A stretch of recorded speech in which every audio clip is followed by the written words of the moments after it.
The following is a selected video from masterthecontent.com, where you will find an extensive video library of lectures for a variety of standardized admission tests. We offer over 600 hours of detailed video lectures for a multitude of standardized tests. Use our interactive in-lecture table of contents to find specific topics of interest. Work through numerous in-lecture examples to help you internalize concepts. To learn more, visit masterthecontent.com. Your career, our passion.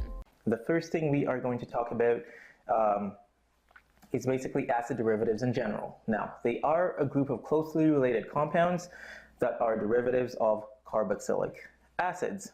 Acid derivatives have an acyl group bound to a heteroatom. Now, this right here is the acyl group that I'm highlighting, okay?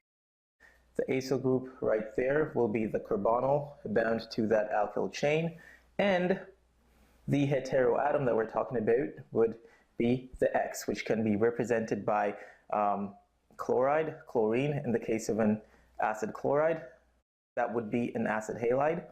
It can also be represented by that carboxylic group right there. In the case of an anhydride, it can also be represented by that alkoxy group in an ester and by the amino group in an amide. So as you can see, we pretty much have the same functionality in that we have our acyl group, and in all these different compounds, it is bound to a different substituent.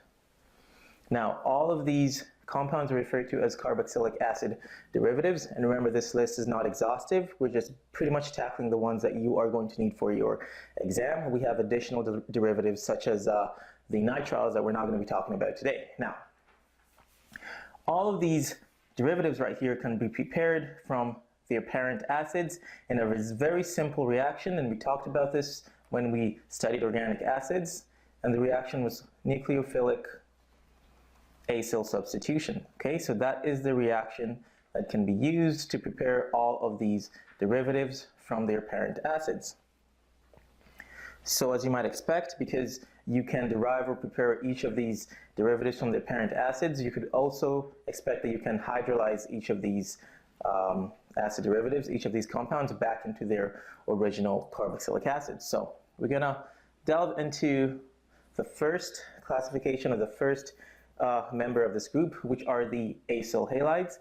They have a pretty simple general formula that looks something like this.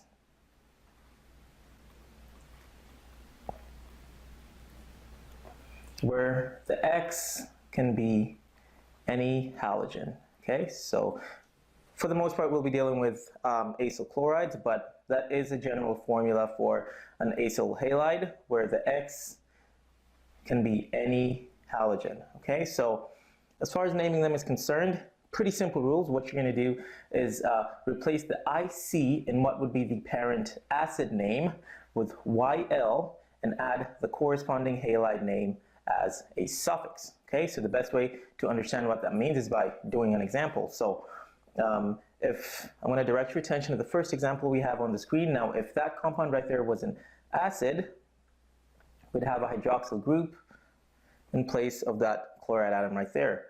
And this is the simplest acid you can have, referred to as methanoic acid. So what this rule is telling us to do is basically to drop the IC, replace it with YL, which gives us methanoyl, and then we are going to include the halide name as a suffix. Okay. So putting that information together would give us methanoyl. Since we have a chlorine atom at that position right there, chloride, and that's basically the name of that acyl halide. So as you can see, it's pretty simple. I'm just going to include that name very clearly. The name of that compound would be methanoyl chloride.